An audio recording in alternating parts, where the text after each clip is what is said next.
It's time to take a break from the present and journey down TurboView's memory lane with a little R&R. Hey everybody, this is Chris and welcome back to Random Rerun. In this series, we revisit some TurboView's episodes from a long time ago, and today we're going to take a look back at 3 games. Well, kind of 4, you'll see what I mean, all related to what became the mascot of the TurboGrafx 16. Yep, Nintendo had Mario, Sega eventually adopted Sonic, and quietly in the background, the TurboGrafx sort of recruited Bonk. Let's take a look at the famous Bonk trilogy, all of which were reviewed here in 2009. Whew! We have Bonk's Adventure Original Episode 23, Bonk's Revenge 28, and BONK III right after at 29. I'd like to zoom back into my personal gaming history for a moment. You see, I picked up my TurboGrafx 16 in the summer of 1991, and Bonk's Adventure was one of the first games I ever owned for it.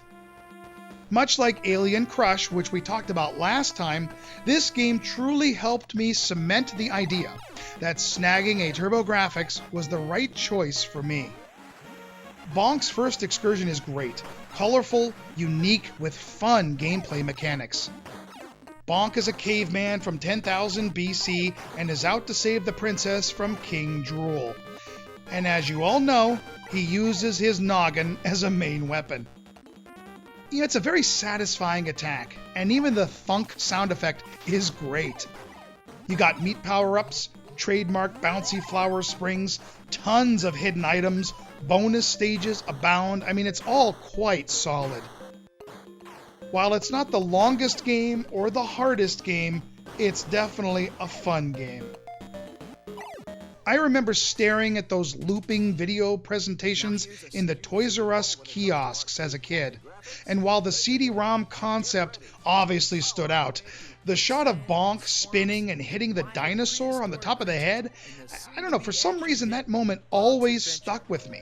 I don't know if it was Bonk or the giant size of the sprites of the dino on screen. The personality present in that video actually convinced me to get the game. Thanks, TRU. About a year later in America, the sequel Bonk's Revenge was released. But for me, it was only a week later. Great timing on my part, huh? So see, that makes Revenge just as nostalgic for me as Adventure was. The sequel has similar mechanics and gameplay, except this time, Drool's grandson, King Drool III, has stolen half of the moon so he can begin his own monster kingdom. The meat returns, but with some new power-ups. The headbutting returns, although the spin has been neutered some. And the flower springs are back, but with more abilities. This time there were even more items to collect and find, and the stages are more expansive. And so much more. It's an exciting sequel, to say the least. This game just oozes that personality I talked about, and it got the coveted TurboView's 5 out of 5. It's one of the best platformers on the system. A couple of quick side notes. Anyone remember GamePro TV? With J.D. Roth and Brennan. All right, bro? I like the game, you know. I used to watch that every single Saturday. I just loved that there was a video game review show on TV at the time. Well, they actually reviewed Bonk's Revenge in one episode, and they gave it a perfect score just like I did. It's Bonk! Bonk on dudes! Bonk!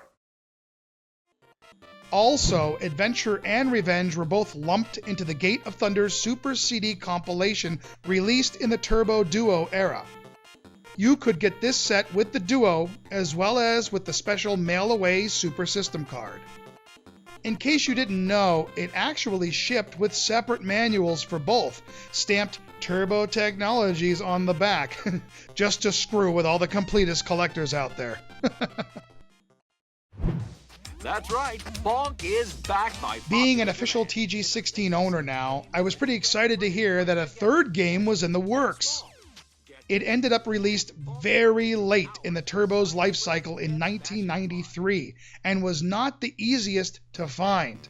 In fact, a lot of people say the Turbo Chip was the final Turbo Chip game released in America. Bonk III: Bonk's Big Adventure sees King Drool returning for the final installment to steal half of the moon and chaining it to the bottom of the sea. I know I say this in the review for Part 3, but seriously, what is the trouble with this family? Bonk 3 was released on both Turbo Chip and Super CD, hence the 4 that I talked about earlier, and I actually combined them into one review because they are very similar. It has the usual goodies like bonking, meat collecting, climbing, etc. However, this time it adds candy, transforming Bonk into a huge Hulk or a tiny little guy, which is a fun gimmick. It also adds 2-player simultaneous play and a few other things.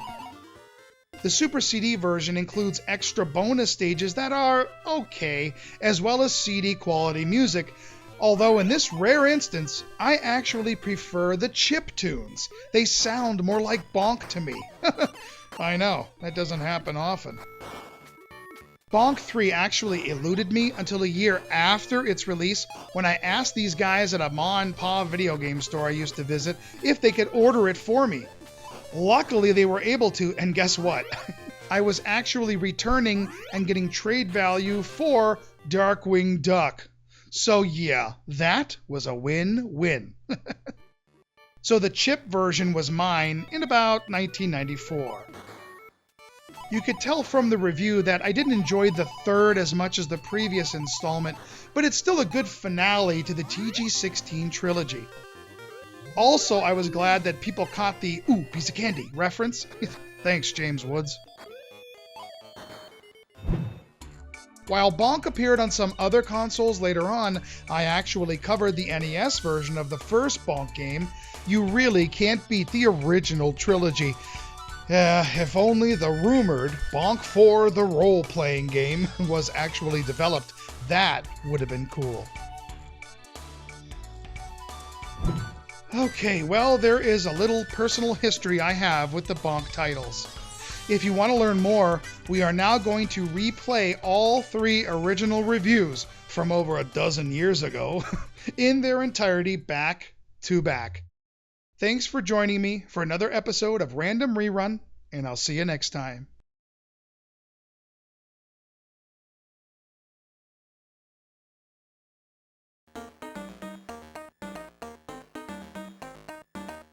Webster's Dictionary defines a mascot as a person, animal, or object adopted by a group as a symbolic figure, especially to bring them good luck.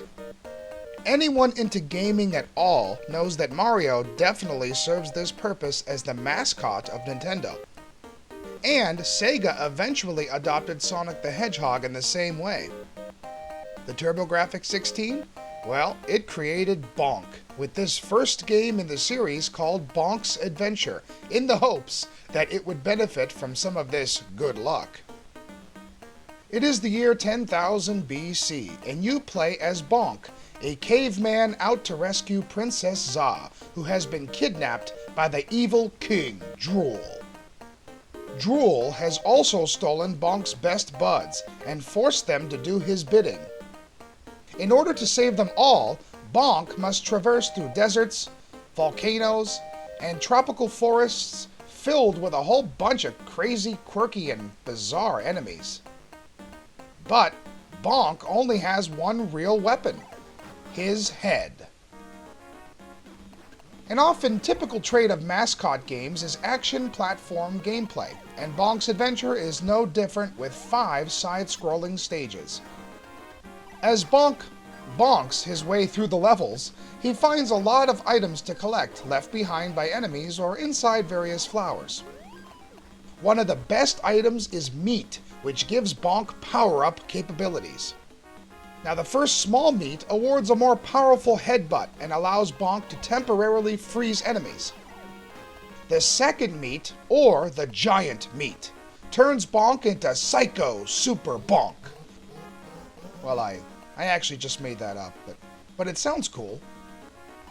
Here, he also becomes invincible for a short time.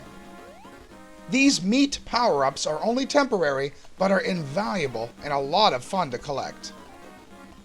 Now, the power-ups aren't the only thing that give Bonk his great in-game personality. Bonk has powerful choppers and can use his teeth to grab walls and also swing on vines. Bonk can climb up waterfalls, ride dinosaurs, bounce off clouds, foam at the mouth. Well, I guess that last one's just kind of gross, really, but you get the idea. He does a lot of stuff. Anyway, Bonk's Adventure also has fun side missions and unique items to collect, another trait of a well-done platformer.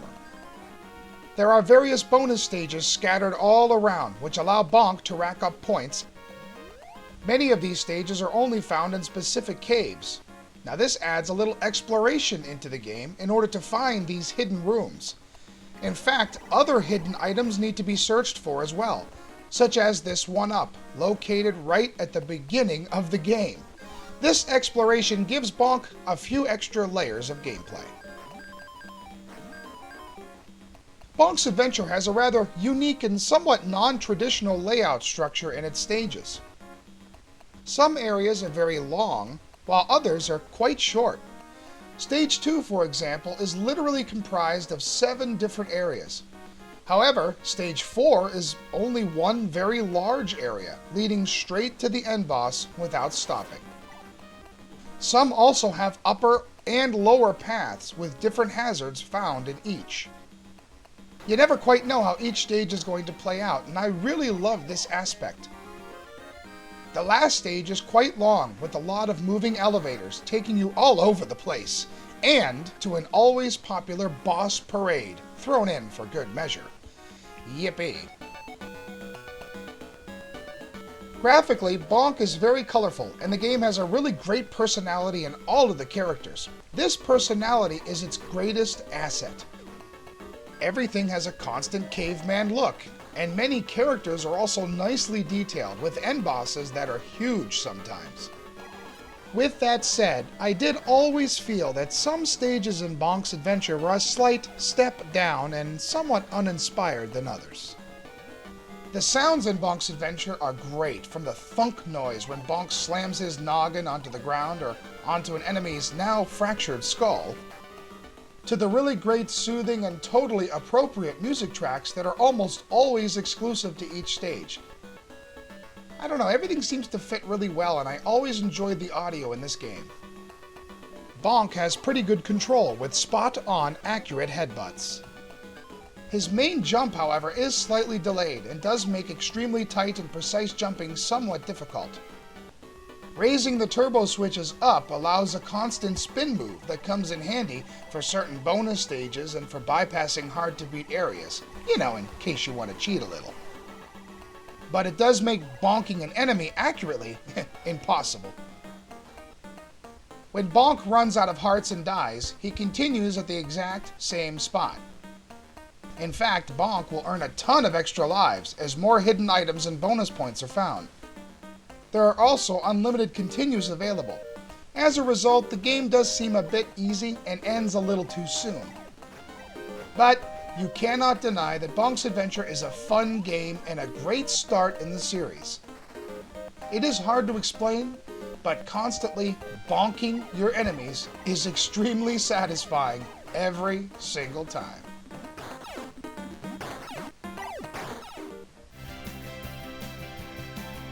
Did Bonk become the TurboGrafx 16's symbolic figure? You betcha. He appeared in many of the ads and also came packed in with some of the systems. It is a shame that Bonk's Adventure wasn't available at the Turbo's launch in America. It might have helped the system identify with a character in its early stages. The game could have used a little more work in a few areas, but it is a fun, well-rounded, and personality-filled quest. So, use your noggin and play this game. Yeah, that's the best I could come up with.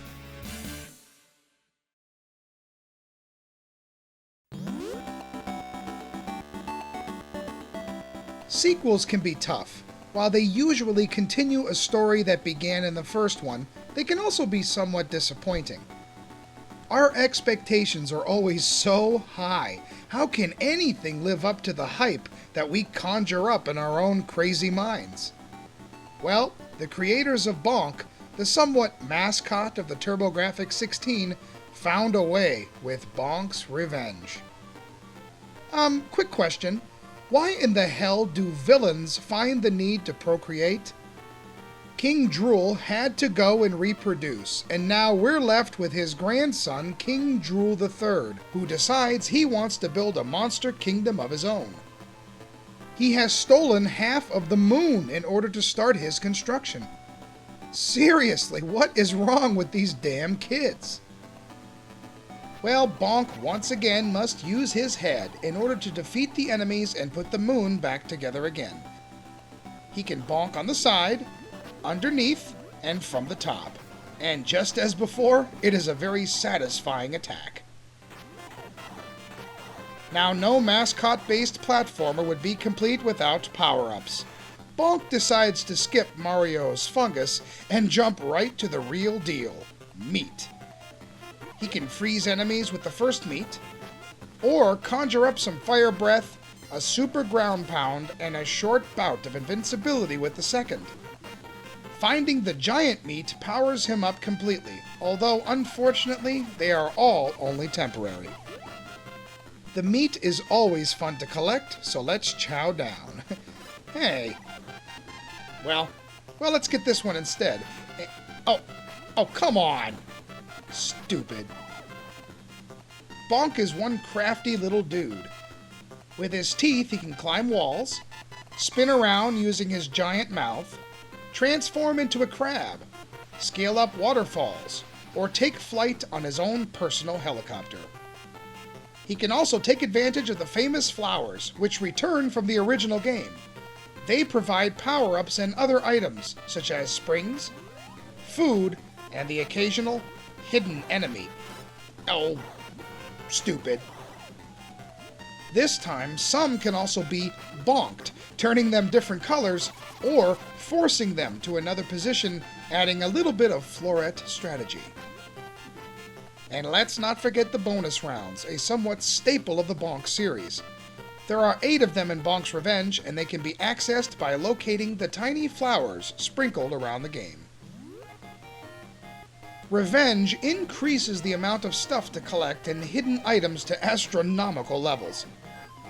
There are energy replenishment fruit, gems, smiley faces, and fast food spread out all over the place.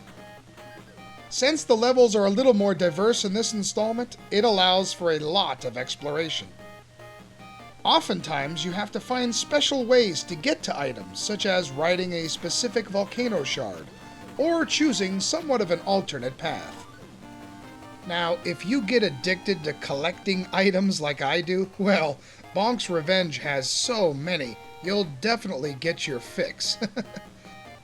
After defeating an end boss, a special elevator appears taking Bonk to a monster train. The amount of smiley faces you have collected will dictate how far up the elevator goes. The higher up, the more lucrative the monster train can be, awarding heart replenishment, extra heart containers, and maybe even a special warp. The game rewards you for spending time exploring and collecting, and hell, that's pretty awesome. Bonk's Revenge beefs up the graphics this time around with excellent detail and color. It's also a tad reinvented, as things are a bit more cartoony looking. The game just oozes personality, something I love about the entire series. Even though at times it still seems a bit flat, the game overall really looks great. The music and sound is just as bright as the visuals. There are some recreated Bonk's Adventure tunes, like the end boss theme, which are all great. But the original music is also pretty catchy, and the slam sound effect as you bonk an enemy is still skull-cracking fun. The controls are very good and easy to pick up for anyone. Bonk still has a slight delay in his jumping like the original game. This means you have to take your time, especially when disappearing blocks are disappearing below. Spinning in mid-air has been slowed down a notch, making for less hang time if you continuously press the spin button. This bothers a lot of people, but I personally don't mind it at all. The super fast spin of Bonk's Adventure made things a tad easy and made bonking enemies impossible. This toned down spin forces you to be a little more accurate and a little more cautious. Now, a feature of the original I do kind of miss is the ability to continuously bonk the same enemy over and over, maximizing points. Now, you can still bonk off one enemy and slam onto another, which is addictively fun, and I realize this isn't really a big deal, but I do miss my little enemy juggling once in a while, just a tad. As in Bonk's Adventure, you'll find 1-ups will really start to rise quickly, especially if you're good at action platform games and explore a lot of the stages in depth. Luckily, Bonk's Revenge is longer than the previous with so much diversity that it has a lot more replay value. Now, if you're not a Bonk aficionado, you can choose an easier mode to begin with, which will limit the number of stages you can play through. But since the Bonk series is pretty pick up and play, I think you'll find the expert/default level will be just fine. But be careful, everything kills you in this one, even the snowballs.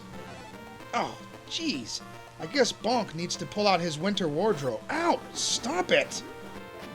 Stupid.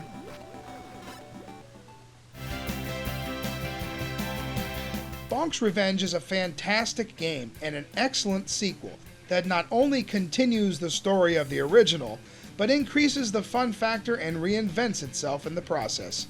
If you explore and collect most of the stuff, you'll find that the 7 stages are rather lengthy. Heart containers and extra lives will grow to a very huge amount, and as a result, you'll probably beat the game within the allotted 3 continues. But Revenge has that epic feel about it, and you'll enjoy every second. It is one of the best platformers on the system, and to me, it proves that a sequel can meet or surpass our own crazy expectations.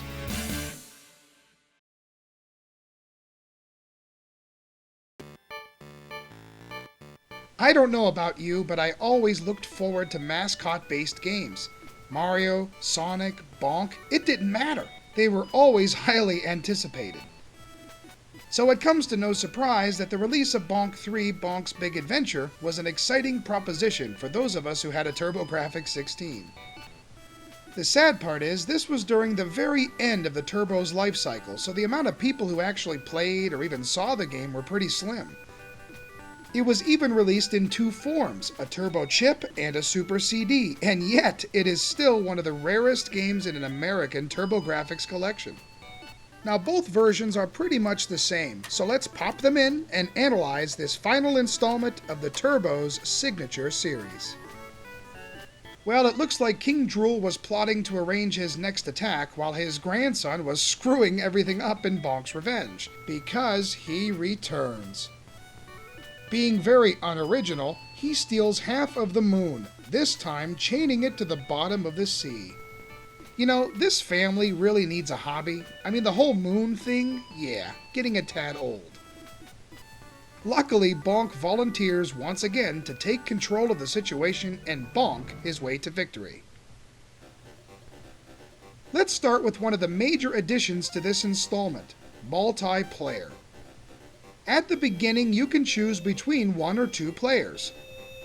Not only do you get the novelty of playing with a bud, but you can also jump on each other's heads to strategize, or warp immediately next to one another. This is a nice addition, although I still tend to feel that Bonk is better as a single-player game. Maybe it's because I have no friends to play with. That could be. Bonk still uses various headbutts as his major attack in order to defeat enemies, smash through breakable items, and bounce off walls. He can also ride flower helicopters, use his teeth for climbing, transform into a crab, and collect a bunch of goodies spread across the stages. Although there are not as many items as in Revenge, knocking the addiction factor of collecting them all down a notch. Meat, this time known as Ham, still acts as Bonk's main power-up, temporarily increasing his abilities. In fact, it works exactly the same as the previous game, giving Bonk a temporary freeze, ground pound, fire breath, and invincibility. New to Bonk III is candy collecting, which changes Bonk's size. The blue candy transforms Bonk into a Hulk that takes up a huge amount of the screen. This is a really cool looking gimmick, and he controls pretty much the same as regular sized Bonk, except he can't fit through some areas or grab onto walls. The red candy turns Bonk into Mini Bonk. In this form, he can fit through small areas specifically designed for him. Unlike the giant Bonk, Tiny Bonk serves more of a purpose, as some stages cannot be defeated or even accessed without his small pixel presence.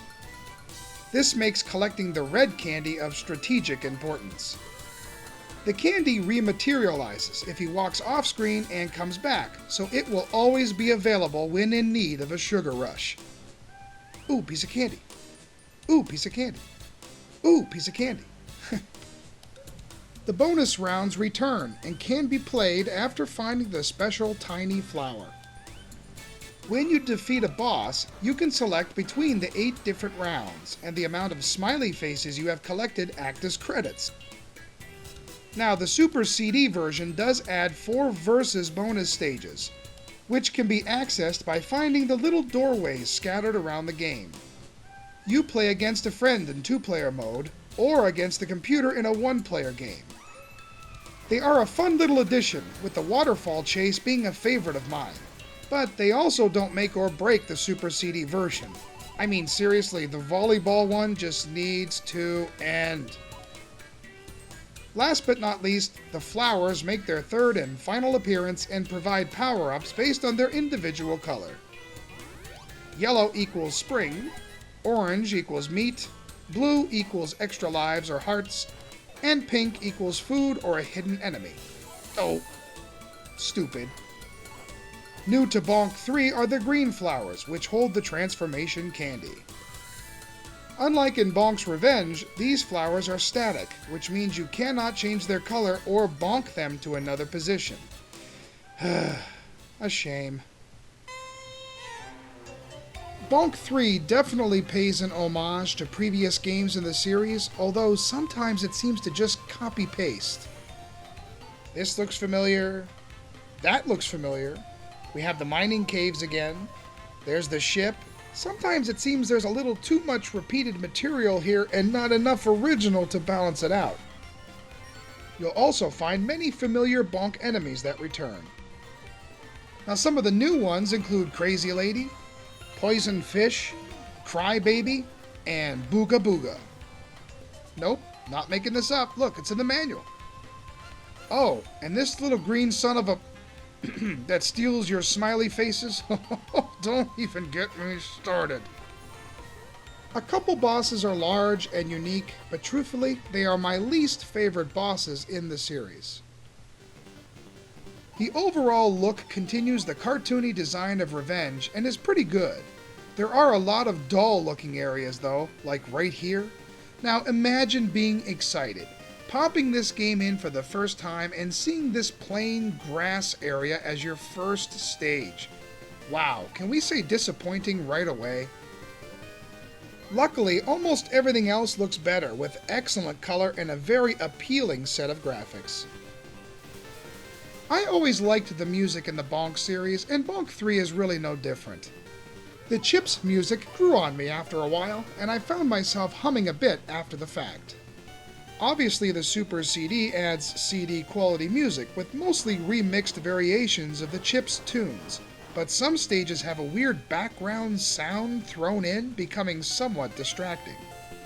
In the end, I hate to say it, but I actually think I prefer the Chip, as it sounds more like a Bonk game. They're both good though, so it's up to you. The controls are just as easy to pick up as the previous games. Interestingly, the spin move has been sped up a tad this time and feels a bit more like Bonk's Adventure, which is good for those who didn't like Revenge's toned down spin. They also brought back the enemy juggle for continuously bonking enemies all around. Haha! I love this part.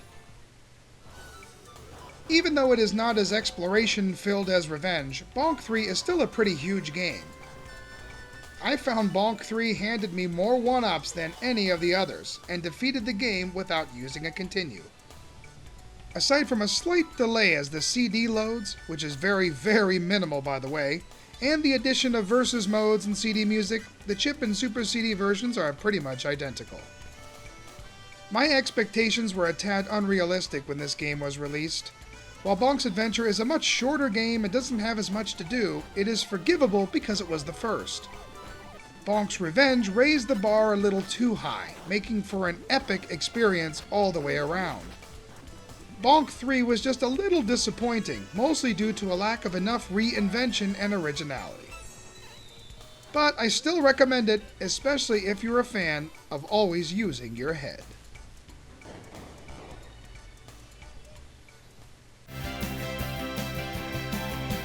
By this point, the series is starting to feel a bit stale and really needed a lot of new stuff to make it exciting. Bonk 3 achieves this at times with an interesting two-player mode and a few extra transformation power-ups. The gameplay remains pretty fun, even though there is a little too much repeated stuff. There is still a lot to do though if you like the Bonk series, and the game makes for a fun afternoon. As for which version you choose, well that's up to you. Bonk 3 Bonk's Big Adventure, I'm rounding up a tad to 4 turbo chips and 4 Super CDs out of 5, as we say a final and pretty decent farewell to our favorite head basher on the turbo.